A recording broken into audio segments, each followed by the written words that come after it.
যুদ্ধের প্রভাবে Vietnam, Thailand ও দক্ষিণ কোরিয়ায় চলছে জ্বালানি রেশনিং। পোল্যান্ড কিংবা জার্মানির আকাশ এখন নিস্তব্ধ।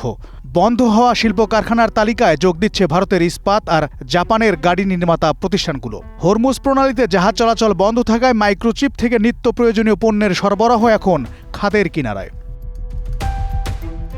পানি ফুটছে আর ব্যাংকটি সেই পানির ভেতরেই আছে। তাপমাত্রা ক্রমে বাড়ছে।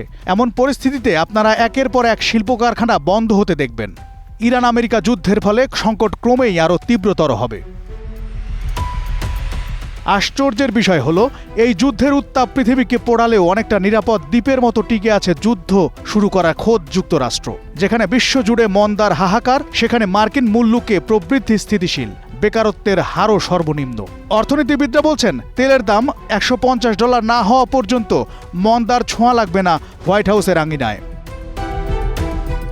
তবে এই পরিসংখ্যানের আড়ালে চাপা পড়ছে সাধারণ মানুষের আর্তনাদ।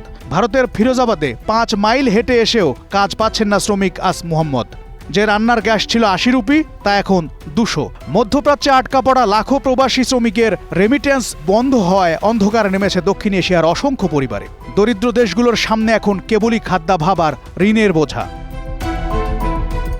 বিশ্লেষক অ্যাডাম পোজেনের মতে, এই যুদ্ধ যুক্তরাষ্ট্রের প্রভাব হয়তো ক্ষুণ্ণ করছে, কিন্তু তার চড়া মূল্য দিচ্ছে পুরো বিশ্ব।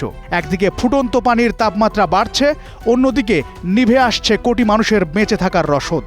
পৃথিবী কি পারবে এই কৃত্রিম সংকট কাটিয়ে উঠতে? উত্তরটা এখনও অনিশ্চিত। জাফর আহমেদ শিমুল, গ্রিন নিউজ ডেস্ক।